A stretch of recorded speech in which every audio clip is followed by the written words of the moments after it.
precisamente del pueblo, estos pueblos que resisten con eh, una embestida importante de Estados Unidos, cuando no es el tema de Groenlandia, es el tema de México, es el tema de Venezuela, es el tema de Irán, y así sucesivamente, el tema en su momento de Honduras, el tema contra la izquierda en Argentina, en Chile. Déjenme saludar al historiador, analista y amigo de esta casa, Molay Maza Ontiveros, a quien saludo con mucho gusto y le mando un abrazo a la distancia. ¿Cómo estás, mi querido Molay? Hola Vicente, bien, muy contento de que me convoquen a conversar con ustedes. Buen Pues día. mientras esperamos los resultados de esta conversación telefónica entre la presidenta Claudia Sheinbaum y el presidente de Estados Unidos, Donald Trump, y Sí. mientras hablamos de resistir y mientras hablamos de soberanía y de independencia, pues queremos escuchar tu análisis de este panorama que luce complicadito. Vaya inicio de 2026, vaya inicio de año, mi querido Molay. Sí está complicado, pero al mismo tiempo se muestran las debilidades del propio régimen, ¿no? De esta deriva autoritaria que tiene Estados Unidos, que trata de mostrar fuerza, trata de mostrar agresividad, trata de mostrar impunidad, pero lo que también muestra, además de que muestra su peligrosidad, eso sí, queda muy clarísimo que es un régimen peligroso, está encabezado por un lunático, un delirante, un ignorante, sin escrúpulos, ¿no? Pero en esa demostración de su peligrosidad muestra también su debilidad, ¿no? Y no debemos nosotros perder de vista que en todo el mundo están asentando sus reales, los poderes que se articulan alrededor de la presidencia de Donald Trump, ¿no? Poderes económicos, poderes financieros, que fundamentalmente buscan el despojo, ¿no? Pero dentro de esa búsqueda del despojo y dentro de la imposición de sus intereses también muestran sus fracturas y sus fisuras internas y la fragilidad de su discurso, de su propio discurso, ¿no? Entonces, pues son abiertamente neoliberales, autoritarios, plantean que lo que se debe imponer en el mundo es el reino de la propiedad privada, el reino del interés, el reino de la economización y la transformación de todo en mercancía, ¿no? Algo que critica profundamente Miguel Díaz-Canel en su discurso, en su respuesta a Donald Trump, ¿no? Pero, sin embargo, utilizan la fuerza del Estado para justamente lograr ese acomodo del mundo a la subordinación de sus intereses, ¿no? Entonces, es el Estado gringo, la fuerza del Estado gringo, son los recursos de los contribuyentes de Estados Unidos los que son utilizados para financiar el genocidio en Palestina, en Gaza, o los que son utilizados para ir a secuestrar al presidente de Venezuela, ¿no? Nicolás Maduro Moros, ¿no? Finalmente es el Estado, con los recursos públicos, el que utiliza el gran capital para ir y ejecutar sus acciones de violencia, ¿no? Y ahora en esta pelea que tiene Donald Trump con el... ¿Sí diga? Perdóname, Ajá. mi querido Molay, acaba de publicar la presidenta Claudia Sheinbaum Pardo ya algunos resultados de su llamada. Perdóname por interrumpirte, No, no, muy bien. pero creo que es parte de lo que estamos precisamente analizando. Hay una fotografía en la que aparece la presidenta encabezando esta conversación telefónica con el canciller Juan Ramón de la Fuente, con Roberto Velasco, el subsecretario para América del Norte, y Omar García Harfuch, el secretario de Seguridad. Dice, tuvimos una muy buena conversación con el presidente de Estados Unidos, Donald Trump. Hablamos de distintos temas, incluyendo la seguridad, con respeto a nuestras soberanías, la disminución del tráfico de drogas, el comercio y las inversiones, la colaboración y la cooperación en un marco de respeto mutuo siempre dan resultados. Acaba de escribir hace 2 minutos la presidenta Claudia Sheinbaum Pardo en esto de resistir, y vaya que se ha resistido con cabeza fría la presidenta ante los embates, ante las amenazas, ante los amagos.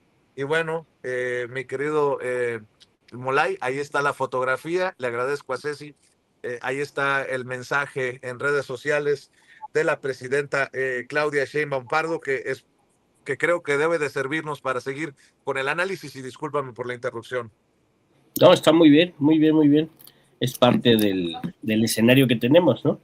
Y justamente forma, por ahí va la cosa. O sea, la resistencia de los pueblos se logra fortaleciendo nuestros procesos de transformación democrática, ¿no?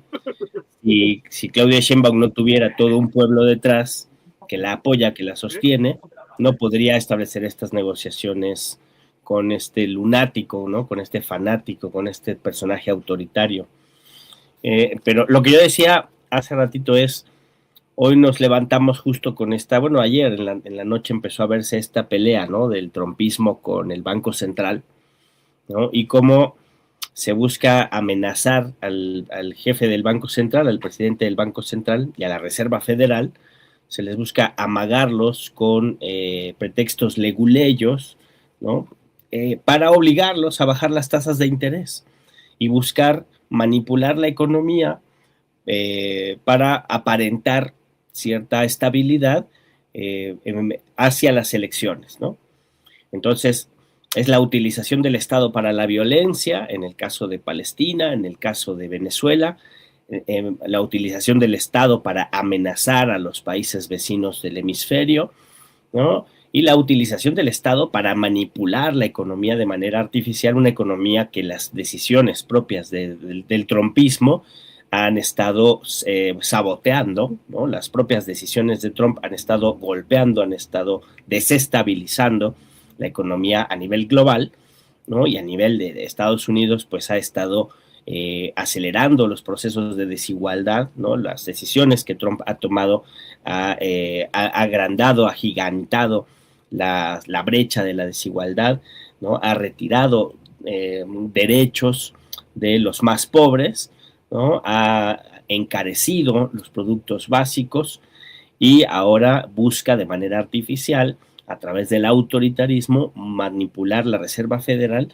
para aparentar estabilidad económica en el marco del proceso electoral que sabe que va a perder, sabe que hay condiciones, el trumpismo y su jefe saben que hay condiciones perfectas para perder el proceso electoral de medio término, ¿no? Han agravado la crisis interna en Estados Unidos y es muy posible que sean derrotados, ¿no? Pero a nivel planetario, yo quería poner mucha atención en eso también, ¿no? Como vemos, estamos asistiendo a la preparación de la guerra contra Irán, ¿no? Y al mismo tiempo estamos viendo cómo arden los bosques en la Patagonia. Y entonces uno diría, ¿y qué demonios tiene que ver los incendios forestales en la Patagonia, en Argentina, en el Cono Sur, con Irán, que es un país que está en Asia Occidental, ¿no? Y con una guerra? ¿Qué tiene que ver? Pues tiene todo que ver, porque hay pruebas contundentes de que los incendios en la Patagonia, que está ardiendo totalmente, han sido incendios provocados y que los han provocado los famosos mochileros. Y los mochileros no son otra cosa que soldados israelíes que van de vacaciones a la Patagonia Argentina, a los bosques.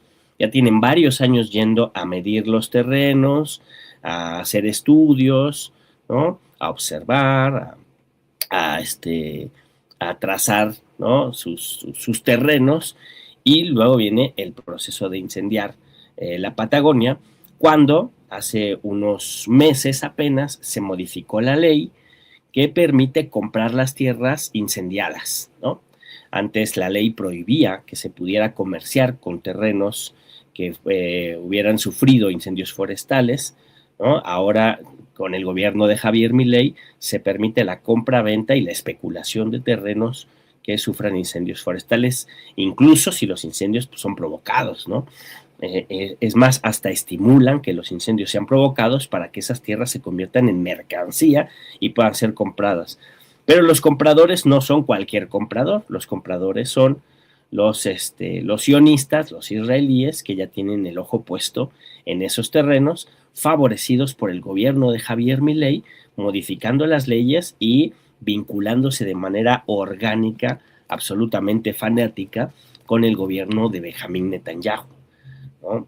Y entonces se ve con mucha claridad este plan de saqueo, ¿no? De exterminio y de transformación de la naturaleza en mercancía, para además la colonización de las zonas más ricas y menos habitadas de la hermana República de Argentina, ¿no? Entonces están viviendo un saqueo y un proceso de colonización en vivo y a todo color, ¿no? Están teniendo este proceso que ha vivido el pueblo palestino durante los últimos 70 años, pues lo está empezando a vivir Argentina, nada más que en esas zonas boscosas que no están tan habitadas, que son zonas muy ricas en recursos naturales, ¿no? Y que pues son una reserva natural de toda la humanidad. No es que ese bosque esté allí nada más abandonado, es que es una reserva para toda la humanidad, ¿no? Que está siendo en este momento saqueada por el sionismo. Y del otro lado, ¿no? En Asia Occidental, justamente tenemos las imágenes de inicios de año, donde Benjamín Netanyahu va y se reúne, pasa el año nuevo con Donald Trump, ¿no? La esposa de Benjamín Netanyahu ya vive en Miami, ya no está en Israel, ¿no? Y pues están los preparativos de la guerra en contra de Irán, ¿no? Y tuvimos toda esta efervescencia de las movilizaciones, que es movilizaciones por la situación económica en Irán, movilizaciones por reivindicaciones políticas que nos pueden parecer a todos reivindicaciones políticas justas, ¿no? De democracia, de libertad, de respeto de los derechos de las mujeres, de las minorías sexoafectivas, ¿no? Pero curiosamente, justo en esta foto que nos regala Ceci, ¿no? Ahí podemos ver que entre las banderitas, que son las banderas del Shah, ¿no? La bandera de Irán con ese leoncito es la bandera del Shah de Irán. El Shah, pues, es el régimen impuesto por Occidente en Irán, ¿no? Después de el golpe militar en contra del gobierno democrático y socialista, justo en los años 50, se impone la dictadura del Shah, controlado por las potencias de Occidente, ¿no? Ahí vemos estas banderas del Shah de Irán. Es como si aquí los panistas salieran a marchar, no sé, con la bandera de Iturbide, ¿no? Es más o menos ese símbolo, ¿no? Si salieran aquí a marchar los panistas con las banderas del primer imperio, que los hay, pero son una minoría, ¿no? Y aquí salen con la bandera del Shah y con la bandera de Israel, ¿no? Entonces, muchas de sus consignas políticas de libertad, de justicia, de democracia, pues ciertamente se ven manchadas por estos símbolos, que son símbolos más bien del golpismo y del intervencionismo, y símbolos de nostalgia de un pasado que nunca fue real, un pasado en donde Irán estaba controlado por Occidente a través del Shah, ¿no? Ya lo decía hace ratito Paco decía, ¿no? Está Reza Pahlavi, el hijo de Reza Pahlavi, ¿no? El hijo del Shah, es el María Corina Machado de Irán, ¿no? Y lo tienen ahí en reserva para tratar de utilizarlo como títere en una posible cambio de régimen posterior a una intervención militar y al golpismo. Entonces es lo triste de estas movilizaciones, tiene dos aristas que son a considerar. Uno, que han derivado en violencia, han derivado en sabotajes, han derivado en provocaciones, ¿no? Que han recibido respuesta por el régimen de los ayatolás, una respuesta ciertamente no delicada, ¿no? Y por otro lado, la otra parte triste es que están generando condiciones para una intervención militar israelí que no va a defender sus derechos y que no va a defender sus vidas y que no va con la buena voluntad de imponer una democracia, sino que lo que haría sería, el objetivo que tiene Israel y Estados Unidos es destruir la República Islámica de Irán y convertirla en pequeños países aislados unos de otros, incluso confrontados unos con otros, que permita la absoluta intervención del capital extranjero, del capital israelí, el control político y el control económico, la explotación de los recursos de un país que es enorme y muy rico en recursos, ¿no? Y el control absoluto del Estado, ¿no? Cosa que no les traería ningún derecho, ni ninguna democracia, ni ninguna libertad, sino que les traería escenarios como los que hemos visto en Irak, en Afganistán, en Libia o en la misma Palestina, ¿no? Entonces son las mismas potencias que defienden los mismos intereses, que utilizan diferentes estrategias en el mundo, ¿no? En el mundo donde no hay una movilización potente, ¿no? En Irán justo ahorita está saliendo el pueblo que está defendiendo a su país, que no necesariamente cerrando a pie juntillas a favor del régimen, pero sí defendiendo su país, ¿no? Y por lo tanto defendiendo la revolución islámica, que es la herramienta política que en este momento tienen para defenderse del sionismo, ¿no? Y han sido movilizaciones donde sí hay una muchísima mayor contundencia, muchísima mayor fuerza popular, que en este momento se están movilizando en apoyo a la revolución islámica, en apoyo al gobierno y en contra del sionismo, porque es una cantidad de gente, una multitud que tiene muy claro que el enemigo fundamental no es la protesta social de quienes exigen libertades o quienes exigen democracia o quienes exigen derechos, ¿no? Sino el enemigo fundamental es el sionismo y el imperialismo. Y por otro lado, el gobierno de Irán ha admitido, ¿no? Desde el inicio de las movilizaciones, el presidente Pashasquian admitió que había una crisis económica, que es una crisis económica provocada por decisiones que han tomado los gobiernos de Irán, que se han hecho más liberales, ¿no? Menos proteccionistas, más liberales, ¿no? Han caído en el canto de las sirenas de la economía de mercado. Eso ha generado un impacto en el pueblo, ¿no? Y se buscará resarcir esa crisis a partir de la distribución de recursos directos hacia la población, un poquito como los programas sociales que tenemos nosotros, ¿no? Pero por otro lado también es el boicot, el ataque, las sanciones, la coerción económica del capital global en contra de Irán, el que genera estas condiciones de crisis económica, ¿no? El ahorcamiento, ¿no? El ahorcamiento que el imperialismo busca hacer en contra de los países que no se alinean a su política, ¿no? El ahorcamiento que intentaron hacer con Rusia no les funciona porque Rusia es un país gigantesco, ¿no? La forma en que ahorcaron a Venezuela en el 2018-2019 y ahorcamiento del que Venezuela ha estado saliendo ya, mejorando las condiciones de vida de su pueblo, y por eso ahora se les hace ese ataque violento y brutal de secuestrar al presidente, o el ahorcamiento que se hace contra Cuba, que Cuba ahí sí no tiene muchas formas de defenderse porque es una isla, es un país pequeñito, ¿no?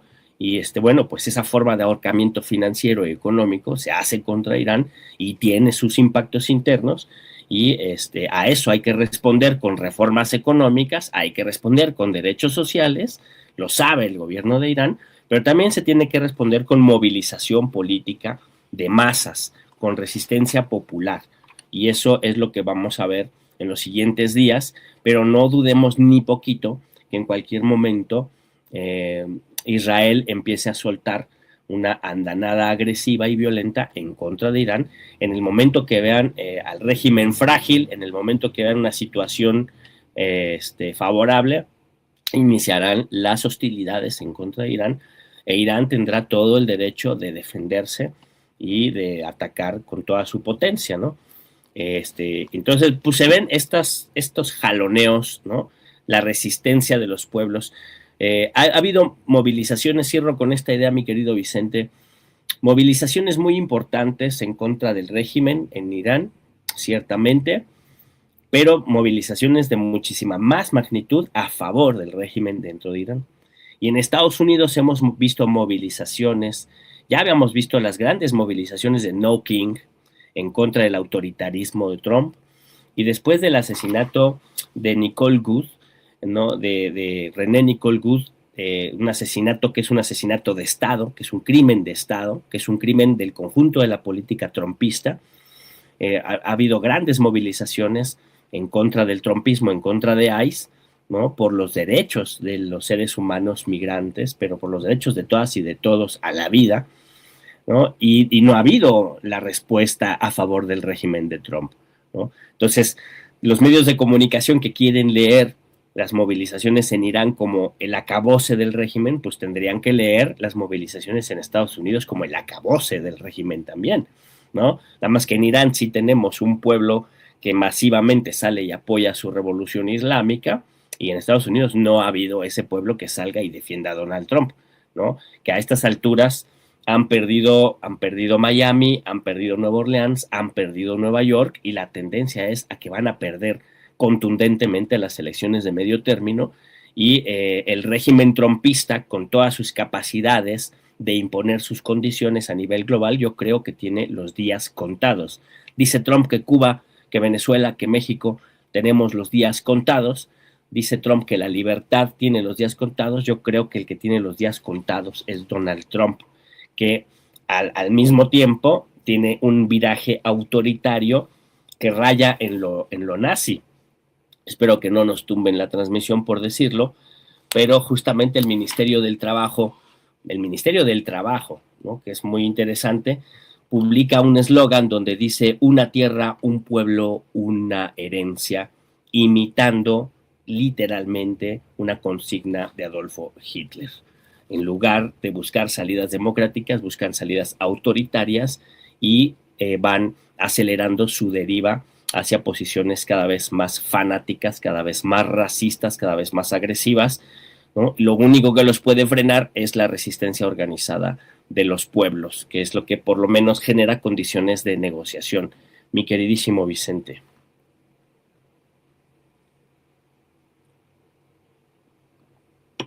Paquito, maestro. Molay dice, es que, disculpa, allá está Vicente en Palacio, y de pronto se le cortan las comunicaciones. Pero Molay, no, dime una cosa. De pronto parece que, yo le preguntaba a Norman hace rato, que en Estados Unidos entienden la gravedad de un ataque a México, y aquí la oposición en México, Molay, no entiende nada, es irracional, no entienden. ¿Tú verdaderamente ves posibilidades de un ataque a México? Mira, yo creo que racionalmente, ¿no?, si nos circunscribimos a lo racional, a lo histórico, no habría posibilidades, ¿no? Pero teniendo a Donald Trump allí, cualquier cosa puede pasar. Ahora, que eso tenga éxito, pues yo creo que no tendría ningún éxito, ¿no? ¿Y qué tipo de ataque sería? Nadie lo sabe, ¿no? O sea, si lo pensamos racionalmente, ¿qué harían ellos? Pues bombardear una zona, ¿no?, donde digan, aquí hay narcos, y echar bombas, como lo han hecho, ¿no?, con Nigeria, ¿no? Ahí hay del ICE, ahí hay del ISIS, ¿no?, que suena igual, ISIS, ¿no? Dicen, ahí hay del ISIS, y echan bombas, ¿no? Se demuestra que ahí nunca ha habido nadie del ISIS, no había nada del ISIS, ¿no? Pero bombardean. Entonces, a eso se podría parecer, ¿no? Un ataque de ese tipo, ¿no? Un ataque terrestre, una especie de intervención, de conquista, eso se ve muchísimo más lejano, ¿no? Eso no tendría ningún futuro, una intervención de ese tipo, ¿no? Pero repito, ahí hay dos factores importantes. Uno es con el delirante Trump al frente, porque además de delirante es una persona muy ignorante, entonces el cuate hace escenarios en su mente que son irreales, ¿no? Y a partir de eso toma decisiones y comete errores muy graves. Bueno, a partir de eso uno puede pensar que cualquier cosa, cualquier escenario está abierto, ¿no? Sin embargo, todo depende, el segundo factor, qué clase de respuesta tendría de parte del país que está siendo agredido, ¿no? De parte de nuestro país, qué tipo de respuesta tendría. Y creo que ahí es donde está la cuestión fundamental, ¿no? Yo creo que no veo posibilidades de que suceda algo así, ¿no? Se abre todo porque tenemos un delirante enfrente, pero todo dependería de qué tipo de respuesta tuviera de parte de nosotros, ¿no? Qué tipo de sanción, qué tipo de contundencia, qué cantidad de firmeza se vería frente a una intervención de este tipo, ¿no? Y yo creo que esa es la cuestión central, ¿no? Y ahí es el cálculo que ellos tendrían que ir evaluando para ver qué tanto les conviene, ¿no? En esta época electoralmente, qué tanto les pudiera funcionar una agresión de ese tipo. Yo creo que no les funcionaría en lo más mínimo, ¿no? Tampoco la gente que rodea al Trump son fanáticos como él, pero hay gente un poquito más racional que hace cálculos y que ven que no les conviene hacer una cosa de ese tipo en el marco de un proceso electoral, ¿no? Que ya está en puerta y que lo van a perder, lo están perdiendo, ¿no? Y porque además, pues el pueblo en Estados Unidos está buscando ya alternativas, ¿no? Está buscando ya salidas, ¿no? Y esas salidas, pues se las están encontrando más allá de los límites del marco del Partido Demócrata, ¿no? Dentro del mismo Partido Demócrata, pero con consignas que van más allá, ¿no? Como es el caso de Zoran Mandani, que en otro escenario hubiera sido muy difícil que un candidato con sus características tuviera éxito dentro del Partido Demócrata, ¿no?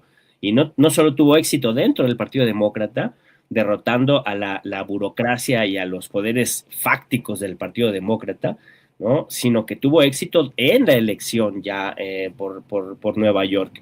Y eso es bien importante porque nos está hablando no solo del personaje Zoran Mandani, sino de hacia dónde es capaz de inclinarse el voto, incluso de un sector del MAGA, con tal de buscarle salidas y alternativas a la situación crítica en la que está metiéndose económicamente y políticamente Estados Unidos por el gobierno de Trump, ¿no?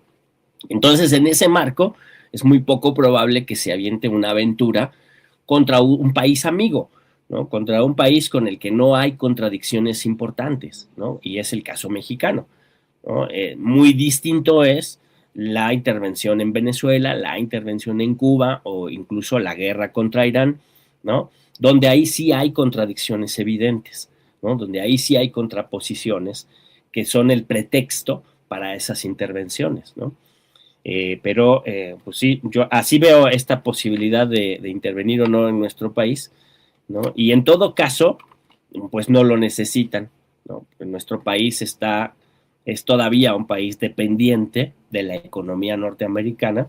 A nosotros no nos tienen que invadir, o sea, normalmente en el siglo XIX, cuando las potencias occidentales, ¿no? Como el Imperio Británico invadían un país, ¿no? Como lo hicieron con China, lo que imponían después de ganar la guerra, pues era un tratado de libre comercio, muy parecido al que tenemos con Estados Unidos, así que no necesitan invadirnos para tener ese tratado leonino, ¿no? Que ahora hemos encontrado formas de crecer económicamente y de más o menos ir levantando al país sin romper con ese tratado, incluso hasta utilizándolo, y por eso ahí es donde Donald Trump quiere imponer su fuerza de negociación, ¿no? En amedrentarnos con acabar con ese tratado y por lo tanto con golpear nuestra economía dependiente, ¿no? Pero pues tampoco las tiene todas de ganar porque hay muchos intereses estadounidenses que también dependen de ese tratado, ¿no?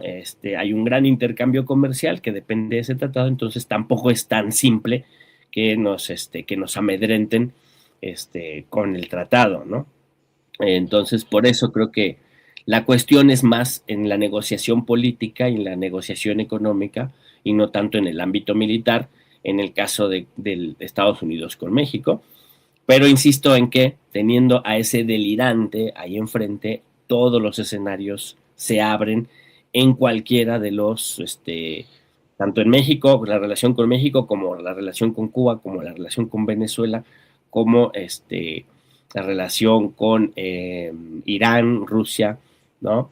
Y hay que tomar muy en serio esta nueva etapa imperial, ¿no? Del nuevo plan Monroe, ¿no? Ese corolario Monroe, ¿no? De la política intervencionista gringa, ¿no? Que es un relanzamiento del imperialismo en su expresión más burda y más violenta. Eso no hay que dejarlo de considerar.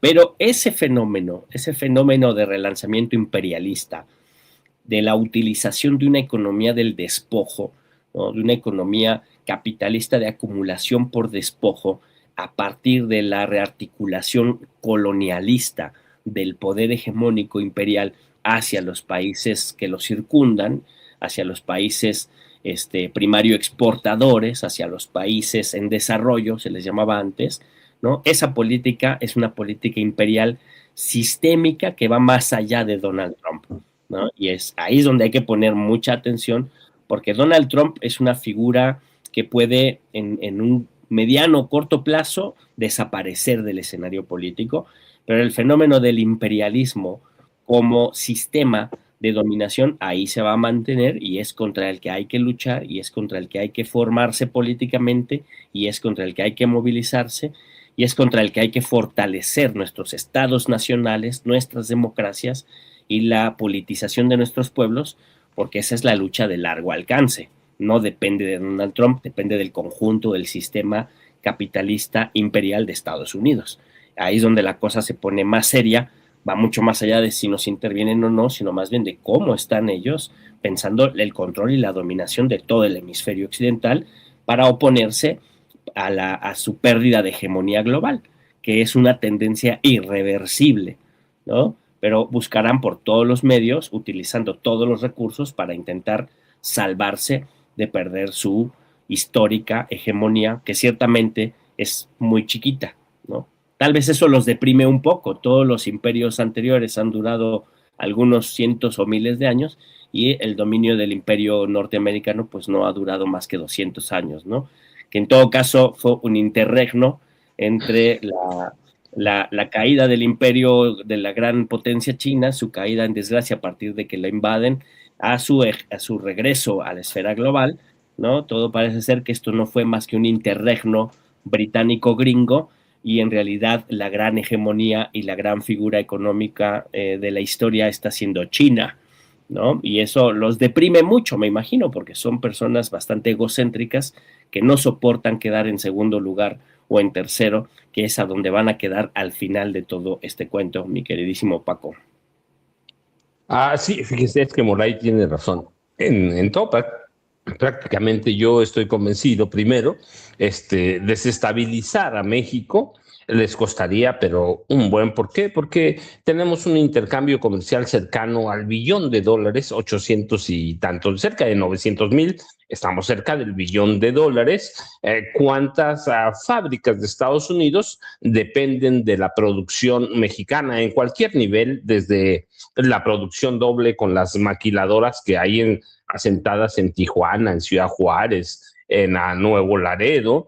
Y luego también hay una racionalidad, yo decía, una racionalidad maligna, estructurada en torno a la irracionalidad de la estructura del pensamiento de Donald Trump, pero en toda esa locura, desestabilizar México sería atentar contra ellos, y Omolay tiene razón.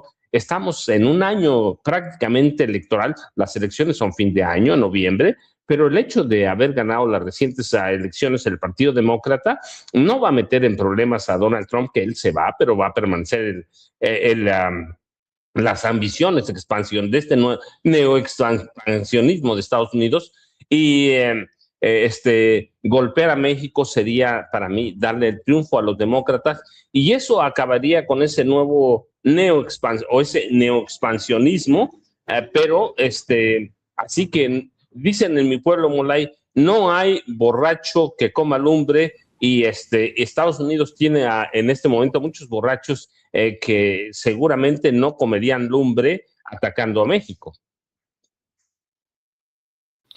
O sea, justamente qué bueno que lo pones en esos términos, ¿no? Esa racionalidad maligna, justo es algo que existe, ¿no? Es algo que existe y que forma parte de la época capitalista de la historia humana, ¿no? Que los filósofos de la escuela de Frankfurt le llamaban la racionalidad estratégico-instrumental, ¿no?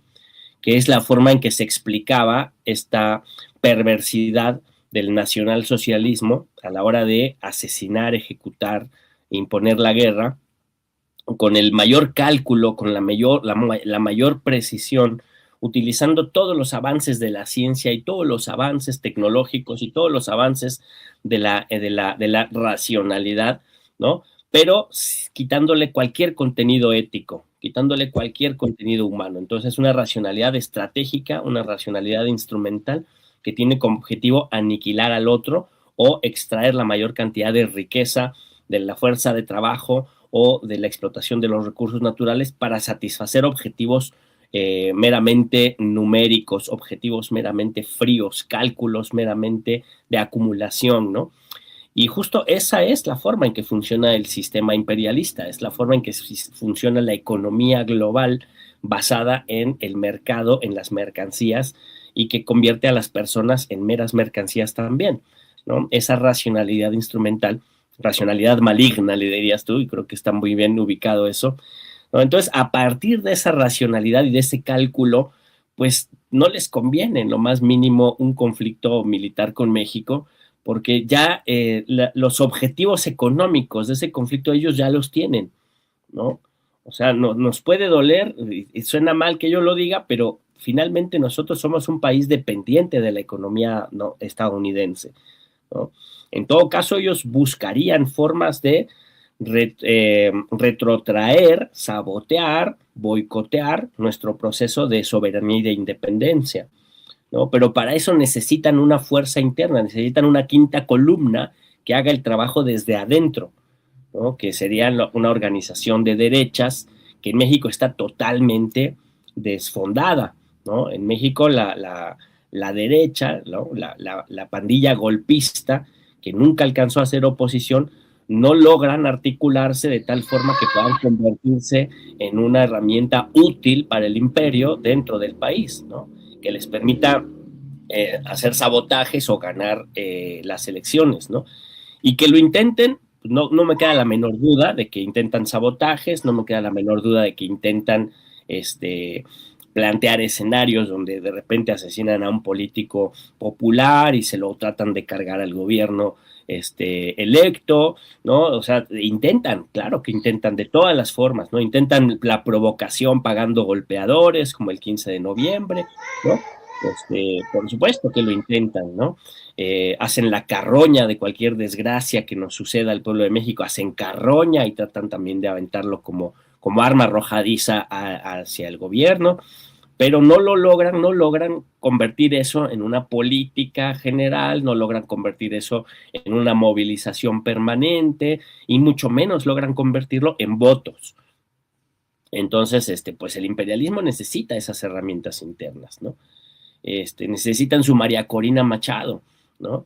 Que ya parecía que ahí Grecia Quirós se iba convirtiendo en una María Corina Machado, pero sus vínculos con la mafia de Uruapan y sus vínculos con el oscuro caso del asesinato de su esposo, pues no le permiten despegar como lideresa de un proceso como el proceso artificial que permitió a los Guaidós y a las María Corinas o a Reza Pahlavi, ¿no?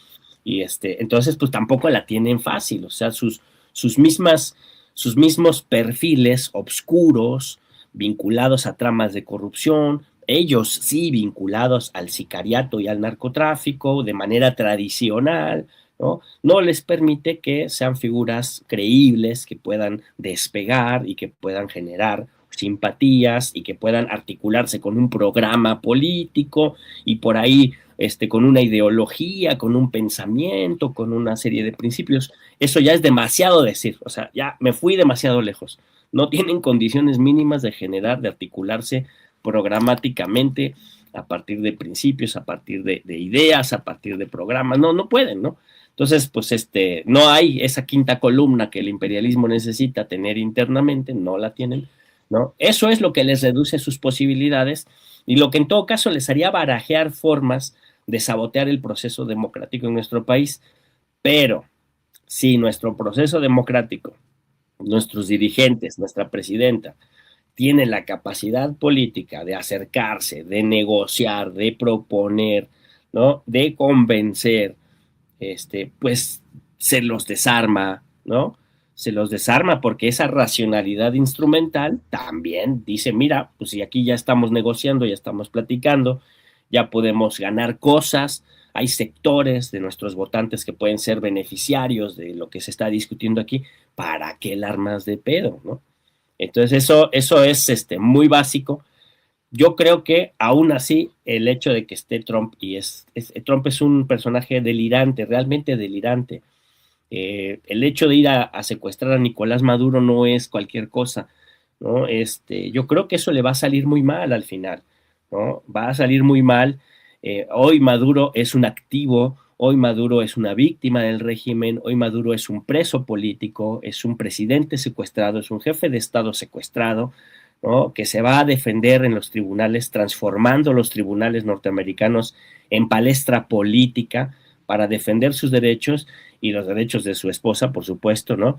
Que es diputada, por cierto, no es una primera dama de ornato, es una combatiente, es la primera combatiente, la diputada Flores, ¿no? Y ella también se va a defender, y los tribunales norteamericanos se van a convertir en una palestra política, incluso ya se les cayó el caso del Cártel de los Soles, ¿no? Y entonces, tanto la diputada Flores como Maduro se van a convertir en símbolos políticos de la libertad, de la paz, de la soberanía, ¿no? En territorio norteamericano. Y eso se los está regalando el trumpismo a los que pretende desmovilizar, les está regalando banderas de movilización y escenarios para seguir la lucha política, ¿no? Y al final ese es un error de cálculo, un error porque se le fue la mano, ¿no? Y el proceso de la revolución bolivariana, con su partido, con sus dirigentes, con su institucionalidad, con su pueblo movilizado, sigue en Venezuela,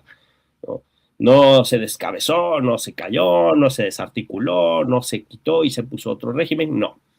Entonces es una derrota política, es una derrota diplomática, aunque ellos son los chicos malos que tienen las bombas y las pistolas, los que tienen la inteligencia y la fuerza popular, pues somos otros, ¿no? Y entonces ese cálculo también lo tienen que hacer y tienen que ver que les puede salir igual de mal o peor si se meten en Cuba, les puede salir igual de mal o peor si abren las hostilidades contra Irán, ¿no? Les puede salir igual de mal o peor si se meten con México o si se meten con Colombia, ¿no? Tener un subcontinente desestabilizado y hundido en la violencia necesariamente va a impactar en la vida del pueblo norteamericano y va a acelerar el proceso de caída de ese régimen que se deriva de una forma meteórica hacia el autoritarismo y hacia posiciones nazifascistas abiertamente, ¿no? Incluso declarados por ellos. O sea, lo que yo les decía hace ratito, el publicar en la cuenta del Ministerio del Trabajo una alegoría hitleriana, ¿no? Esta de una tierra, un pueblo, una herencia, pues definitivamente están encabezados por sujetos delirantes, supremacistas, nazis, y están llevando al régimen político norteamericano hacia una crisis orgánica, una crisis estructural, y ahora el pueblo de Estados Unidos es el que tiene la sartén por el mango, que tanto se moviliza, que tanto esas movilizaciones logran ser una resistencia efectiva y que tanto esa resistencia efectiva y movilizada se convierte en alternativa político-electoral. Y vamos a ver qué tanto la red de militantes y candidatos que conforman los socialistas democráticos dentro del Partido Demócrata logra catalizar y canalizar este descontento movilizado del pueblo y darle una derrota contundente al trumpismo en las elecciones de medio término. Pero eso ya lo veremos, ¿no? Pero creo que forma parte de la resistencia de nuestros pueblos y el imperio, aunque se ponga así tan agresivo y tan orondo, no las tiene todas de ganar, tiene bastantes dificultades y pronto creo que veremos escenarios complejos, pero que siempre dentro de la crisis que abre la violencia del imperio también está la esperanza y la posibilidad de alternativas populares, mi querido Paco Cruz. Sí, déjeme decirle lo que yo veo, el error que veo del trumpismo en Venezuela, y es gravísimo, es que crearon un símbolo político de la resistencia. Cilia Flores, decía bien Molay, no es cualquier persona. Maduro resultó más inteligente de lo que parece Y tener a Nicolás Maduro y a Cilia Flores en Estados Unidos, lo que están haciendo es darle un símbolo de la resistencia, no solo a los venezolanos, a nosotros mismos nos están dando símbolos para mantener viva la resistencia, para entender cómo opera no Trump, que Trump es un accidente en la historia de Estados Unidos, como muchos otros presidentes, no, para entender lo que es el régimen de Estados Unidos histórico, para entender lo que pueden hacer, y dicen, no lo digo yo, lo dicen los manuales de guerra, cualquiera, no solo Sun Tzu, ¿no? Si vas a aplastar a un enemigo, lo tienes que aplastar completo, porque dejar un foco de resistencia es contraproducente. Pero bueno, Molay, con toda esa explicación, con ese añadido a lo que nos estabas explicando, yo quiero hacerte otra pregunta. Ya casi nos va a ganar la mañana, pero tenemos un buen antes de que aparezca la presidenta Claudia Sheinbaum Pardo. Sí, aquí les han fallado a la oposición, les ha fallado tener a su Corina Machado, a su Juan Guaidó, la presidenta municipal de Uruapan, Grecia Quirós, para mí ya es un intento fallido, pero ¿qué no ha entendido la oposición, Molay? No desde 2018, yo voy un poquito más atrás, 2016, 2017, cuestiones que entendió bien el presidente López Obrador. ¿Qué le ha fallado a esa oposición? Que tiene recursos, tiene todo prácticamente, pero algo no entiende. No entiende al viejo priismo, no entiende al viejo panismo, no entiende nada. Y tenemos a dirigentes como Jorge Romero, como Alejandro Moreno Cárdenas, que no entienden, que no pasa por su mente. Son malignos, estos sí, son mafiosos, son criminales, no lo digo yo, lo dicen, ahí está el comportamiento de Alejandro Moreno Cárdenas en Campeche, en su gubernatura. ¿Qué no entienden? ¿Qué no entienden estos priistas y panistas modernos que entendió muy bien López Obrador, Molay? Pues yo creo que lo que no entienden es al país como proyecto común, ¿no? Yo creo que eso no lo entienden, no lo pueden entender, no lo quieren entender, porque sus mismas características personales, ideológicas, no les permite entender, ¿no? Ellos buscan su propio interés, su interés particular, su interés personal, su interés inmediato, que normalmente se reduce a un interés económico, ¿no? Buscan posicionarse políticamente, es decir, luchar por el poder, pero para tener un poder omnímodo que les permita a ellos hacer lo que quieran, como juniors, ¿no? Son juniors, son gente dominada por el egoísmo, son gente con una perspectiva cultural muy cortita, muy estrecha, ¿no? Entonces no se entienden ellos dentro de un contexto nacional, no se entienden ellos dentro de un proyecto nacional y no entienden el país como un proyecto común, ¿no? Entonces, por eso no tienen proyecto de nación, ¿no? Y no lo tuvieron cuando gobernaron, ¿no? El proyecto de nación de nuestro país fue saboteado, ¿no? Porque nosotros vivimos durante muchos años bajo la creación de un proyecto nacional que creaba narrativas, que creaba infraestructuras, que creaba una historicidad y que creaba una forma de hacer política ciertamente muy autoritaria, pero que surgió de la Revolución Mexicana, ¿no? Y que se fue convirtiendo en el priismo y que se fue corrompiendo, pero había un proyecto nacional que surgió de la Revolución y que se plasmaba en la Constitución de 1917, ¿no? Y bueno, eso se acabó, se rompió, se destruyó primero con Miguel de la Madrid, ¿no? Que empezó a imponer el proyecto neoliberal, y luego con Carlos Salinas de Gortari a partir del fraude del 88, y de ahí, ¿no? Hay un proceso gradual de degradación de la defensa de los objetivos de la revolución, que ya estaba bastante degradado, insisto en eso, nunca alcanzó a ser democrática, nunca alcanzó a ser popular, nunca alcanzó a ser indígena, ¿no? Dejó muchas de sus consignas ahí guardadas nada más en el papel, ¿no? Pero con el neoliberalismo empieza este proceso de degradación de las banderas de la revolución y de separación de las élites políticas de los intereses de su propio pueblo, ¿no? Hasta que tenemos 1, 2 generaciones posteriores de juniors o de narco juniors, ¿no? De chavos que se caracterizan más por su mandibuleo, ¿no? Mandibuleo cocainómano que por sus discursos, ¿no? Y que son incapaces de entender al país como una totalidad, incapaces de entender al país en su complejidad cultural, en su complejidad económica, ¿no? Incapaces de entender los intereses de los pueblos originarios o los intereses de las clases trabajadoras o los intereses de las mayorías populares vinculadas a los intereses de una posible burguesía nacional, ¿no? Entonces, también esa es una limitación de las élites de nuestro país, ¿no? Que no se entienden como parte de una totalidad, o de una comunidad nacional, y que sus intereses, aunque sean gente con recursos, aunque sean gente rica, sus intereses están vinculados con el conjunto de la nación, ¿no? Entonces, esa es una gran limitación de las élites económicas en nuestro país, pero es una gran limitación de las representaciones políticas de esas élites económicas, ¿no? Entonces, pues, ¿qué es lo primero que hacen? Pues van a buscar un líder extranjero que los venga a ayudar, van a buscar intervención militar extranjera, ¿no?